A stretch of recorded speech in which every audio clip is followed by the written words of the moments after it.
TUC charges. Dr. Anthony Alba, Secretary General of the TUC, is on the front page. 400 school children stranded. Rainstorm rips off school roof. Chief Justice advocates financial independence for judiciary. Let me take you to the Ghanaian Times. Measures to ensure public health safety. The FDA is to clamp down on the media over promotion of unapproved medicines. We hear this all the time, but where is the action? Also, we're told Ghana to save some $2 billion in 2023 from external debt service suspension, according to the governor of the central bank. Again, police chase man for allegedly poisoning girlfriend to death. Tragic story. And then also 38th National Farmers Day to be held in the Western region. I'll take you to the front page of the Anchor newspaper. Kolebu pushing patients into early grave, but abandons cost of dialysis increment after public backlash. I'll run a government of national unity as president. That's Alan. Scholarship Secretariat in trouble as Harvard board member threatens to choke officials to university. Let me take you to the Chronicle. The big story says, we want financial freedom. CJ Tokonu is telling the government of the Republic of Ghana. Also, Kennedy Japan launches fundraising short code. It is *797#. And then also, the Vice President Baumia has met IT experts over digital transformation agenda. Front page of the Daily Guide. Stay focused, will win, says Baumia. Kujopuku endorses the vice president on the front page. Kennedy Japan has also launched a donation platform. And there's a story attributed to Joyce Bar Mukhtari, also on the front page of the paper. All right. Let me take you to the Business Finder. The big story says 11-point tech roadmap agreed. Dr. Baumia, IT experts discuss accelerated digitalization. Also on the front page, we're told quick loan services for Access Bank customers and fruit vegetable farmers must enhance intra-Africa trade. Of course, at the after is so much in the discourse. But Charlie, the fruit and vegetable farmers, they are suffering, getting certification and stuff. We'll deal with that matter later. I'll take you to the front page of the Business Analyst finally from me. Government to borrow 2.5 billion Ghana cedis to refinance maturing bills. And that is this week. Foriata Lord's giant step towards achieving climate prosperity. Kolebu's dialysis price increase illegal, outrageous. Wow. And the Ghana Armed Forces is speaking. They say we've not released 114 acres of land to La traditional area. The Daily Post says this morning, it's just like the headline, they copy each other. Kolebu's dialysis price increase illegal, outrageous. Same minority. Yeah. Also, Akufo-Addo's government most corrupt in Ghana's history. Kennedy Ejipong is speaking through his campaign team member. And then also Akufo-Addo is part of MPP's problems. Kojo Mpieni is quoted here. And if you go to the Daybreak newspaper, Bernard, if I may, the big story says, we are winning 2024. Baumia to party faithful. Military denies land release to La Traditional Council. And I will run Government of Unity. That's coming in from Alan John Kojo. Now, BNFT this morning, MIF will invest 300 million cedis in Adas Songo Salt project, encourages Electrochem to list on the GSE. Also, banks eager to fund MSMEs, according to a CIB study. And trade with China hits all-time high. Meanwhile, there's a trade war hitting the local biscuit industry. Biscuit? In Lakabo. I'll give you the details of that story. Now, if you take you online, I'll face MPP leaders if they attempt to discredit me, Alan warns. Also, Federation of Labour says initiate policies to promote opportunities for youth. And then Kolebu dialysis story is also here. Meanwhile, Nagrat is demanding cancellation of double track in SHS and academic calendar reset. And then police on manhunt for Okada rider who allegedly poisoned 17-year-old pregnant girlfriend. City Business News is talking about the Business Olympics at Eden Heights on Saturday. GRA has been told to decentralize its operations to boost revenue mobilization. And then this OMC story on MPA to do with influx of Chinese tanker trucks is still making rounds on that website. If you go to my journal line, MPP chairman was disingenuous in his comment. I never told him all was well. This is Alan. Also, court adjourns Adisadel College assault case to October 04. And then Nagra demands immediate abolition of double track system and return to 3-term calendar. And then 2 drivers in critical condition after ghastly accident. Guess where? Gomwa Potsin. Same place every day. You know, there are a couple of interesting stories. Channel CSRs for beauty pageants to support dialysis centers. This is health analyst to companies. This is Star FM's front page. Also, I was sacked from Kufuor's government because I supported Nana Akufo-Addo against Alan. This is Boniface Gambela speaking. And then it's quite a number of MPP stories. But it's unfair for high-profile criminal trials to prolong. AG is talking to judges. Yesterday, the judges met, and the CJ also spoke there. So maybe I want you to start with the graphic for me. Yes, I'll start with the graphic. I'm dealing with the TUC. The Trades Union Congress has joined the call for the special salary and emoluments dispensation given to office holders under Article 71 of the 1992 Constitution to be scrapped, saying the provision is discriminatory. Secretary General of the TUC, Dr. Anthony Alban, said Article 71 had created a superclass of people at the expense of others, fueling discrimination and injustice against other classes of public sector workers. Speaking at the IEA Constitutional Review Seminar last Tuesday, Dr. Alban said Article 71 smacks of discrimination between the political elite and the people. Why should some public servants be placed under Article 71 and others treated differently? We must either amend or change the Constitution and scrap Article 71. Well, let's stay with matters having to do with money and related matters for persons in public office. If you go to the Chronicle, the big story is talking about the Chief Justice saying we want financial freedom. That is we being the judiciary. Now, the story details you can find on page 3 of the paper. Benis Besse reporting says that the Chief Justice, Gertrude Araba Esaba Saki Tokonu, is fighting for financial independence of the third arm of government. And according to her, the financial independence of the judiciary is enshrined in the 1992 Constitution, yet they have no control over their finances and always have to get clearance before engaging their staff, access money generated from their court services, as well as to procure any asset to do their work. There's a quote here that says that if the financial independence of the judiciary is conferred and demanded by the 1992 Constitution, why are the judicial service of Ghana and the judiciary subjected to such great constraints in financial administration, she lamented.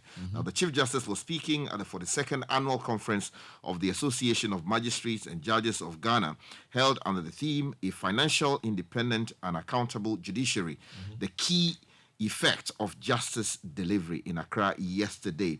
And she said the convention about the financial independence of the judiciary is not new, and that it started from the era of her predecessors, Chief Justice, and then she mentions the names. And one of the key things that was said yesterday, to the best of my knowledge, is that came in from the director of the Ghana School of Law, Yao Pong, who said that going forward, the courts and the justices or the judiciary should be made to retain at least 60% of their internally generated funds, so that they can actually do their work. Because it is embarrassing that you go to some of the courts, they don't even have paper to do their work. Meanwhile, the Attorney General is also asking for speed in some of the cases that are in court. The AG, Minister for Justice, Godfrey Adame, has expressed concern over the manner high-profile criminal cases in the country last. According to him, it's unjust and unfair for so-called high-profile criminal cases involving the summary offense of fraud to last longer, while perceived ordinary members of the public are concluded in 6 months. He urged the judiciary to ensure that their processes are devoid of undue delays and inefficiencies. He said a robust legal system underpinned by the rule of law goes hand in hand with economic prosperity. Speaking yesterday at the Annual General Conference of Association of Magistrates and Judges of Ghana in Accra on Tuesday. So that was the story. Yeah, but let me just stay in the space of the judiciary briefly. There's another story on page 2 of the Chronicle that says blogger on trial over alleged publication of false news. Now, Joyce Danso reporting says the Circuit Court in Accra has started, they want to say, the trial of a blogger and an information technology professional whose activities allegedly caused panic among dollar account holders to withdraw their savings in the year 2022. Now, Jeffrey Nyame, the blogger, is facing a charge of publication of false news. Jeremiah Kwabena Ejebeng, the IT professional, has been charged with abetment of crime. His alleged accomplices are at large. Now, the two have, however, pleaded not guilty to the charges, and they are currently on bail in the sum of 20,000 Ghana cedis with 2 sureties. But basically, what we are told is that they have published a number of articles. On which portal? The portal, No. I can't immediately find that here. Because it appears to be an online, because they're all bloggers. Exactly. And these guys are writing all kinds of things. Just recently, our respected former minister, Dr. Kufo. Charlie Kufo, they said he's the number. Charlie, they write all kinds of gibberish. And that one, that particular one, it was anonymous. So his lawyer said that the person was hiding under the veil of anonymity. But this person is known. Now let's come to the Kolebu story. Yeah, let me take you to Kolebu on page 2 of the Anchor newspaper. It says that kidney patients receiving dialysis treatment at the renal dialysis unit of the Kolebu Teaching Hospital will have to cough up more cash to continue receiving treatment or risk dying because the cost of this procedure has been increased astronomically by about 101%. But after massive public backlash following the announcement of a new fee, the hospital hurriedly made a U-turn, claiming the new fee was just a proposal and has to be sent to Parliament to the Ministry of Health for approval before its implementation. According to the Anchor's story, prior to the U-turn, the public relations officer of the hospital, Mustafa Isifu, had fiercely justified the increment on Joy News on Tuesday, September 26. Well, on the same matter, the minority is raising its voice over the matter. Kolebu's dialysis price increase illegal, outrageous, and the minority says the story is actually on page 6, and the minority caucus in Parliament has chastised the Kolebu Teaching Hospital for increasing the cost of renal dialysis from 380 Ghana cedis to 765.42 Ghana cedis, describing the move as illegal and outrageous. Now, speaking on Eyewitness News on Citi FM, the Minority Caucus's spokesperson on health, Kwabena Minta Kando, who is also the Member of Parliament for the Dwaboso constituency, said the hospital cannot set its own fees and charges without Parliament. Now, let me take you to education. NAGRAT is demanding the cancellation of the double track system in secondary schools, and they want an academic calendar reset. This is Ansheli Ziwu reporting on Citi Newsroom that the NAGRAT has once again reiterated its call to the Ministry of Education and GES to reset the academic calendar to the trimester system. The teacher union explains that the increase in student populations coupled with extension in the teaching periods is putting pressure on teachers and school management of second cycle institutions. Speaking at a press conference yesterday, President of NAGRAT, Angel Kabonu, advised the ministry to act on their request as a matter of urgency. He also raised concern about government's failure to fulfill its promise of cancelling the double track system. Here's a quote: "It's been some 7 years that the government instituted the free SHS with the introduction of the double track. The reason the double track was introduced, according to the president, was for the track system to take care of the growing number of students because the facilities in the schools at the time couldn't contain the numbers. The government promised us at the time that within 5 years, the double track system would be a thing of the past. He said it would have asked the GES to put up facilities and structures in the schools to cater for the increase in numbers. He says, unfortunately, the 5-year period ended 2 years ago, and yet 40% of SHSs are still running a double track system. The double track is coming up with attendant problems and challenges and has placed untold pressure on the management of schools and teachers. We are calling on the GES and the Ministry of Education to reset the school calendar to what it used to be." Let's keep an eye on this story. Yes, let me stay with education and give you 2 stories from the Daily Graphic on page 13. The fate of over 400 pupils of the Manledada Basic and African Unity Schools in the Ladadikotopo municipality hangs in the balance after a rainstorm destroyed their classrooms. A 9-unit classroom block and adjoining offices of the African Unity School were destroyed in May this year, but they have not seen renovation yet. The Daily Graphic has been keeping an eye on this story with Timothy Nyangbe. Now, if you go to the back page of the Daily Graphic, also Sconians rally members for development, led by Samuel Atamen Sasamens, Global President of Boswedro Senior High School Students Association. Yes. They did some documentary and things. So it was really nice. I like the vibe in Swesco. Okay. There's a PSC, doctor, professor. Thank you. Nana something. Yeah. It was a nice program. 2 trade stories. Trade with China hits all-time high, BNFT. The trade between Ghana and China reached an all-time record of $10.2 billion in 2022 from $6.6 billion in 2017. More importantly, Ghana's exports to China increased by 60% last year. The Chinese ambassador to Ghana, Lu Kang, said.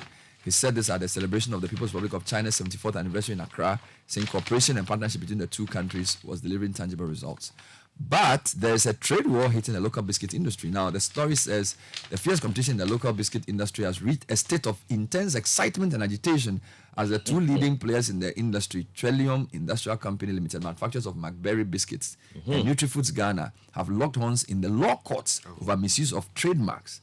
In a series of accusations and counter-accusations between the 2 organizations, The matter has finally gone to court. Now, the latest case, Trillium Industrial Limited has secured an injunction against NutriFoods for adopting and using an identical or similar name to mimic its McBerry breakfast cereal brand. Passing off in law. Yeah, the brand name used by NutriFoods, which generated the latest controversy, was Royal Breakfast Cereal.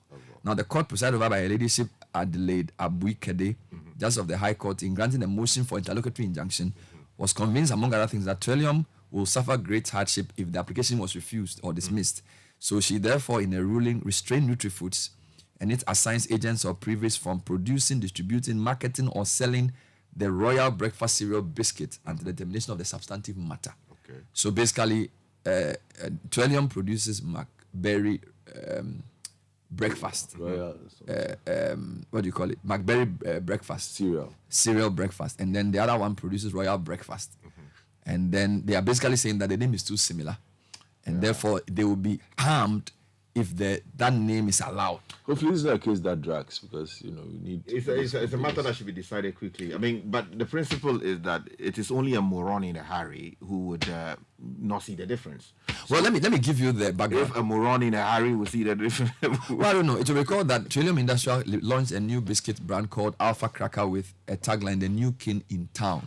NutriFoods did not take kindly to the new product tagline, which, in the company's view, is similar to its Royal King Cracker biscuit.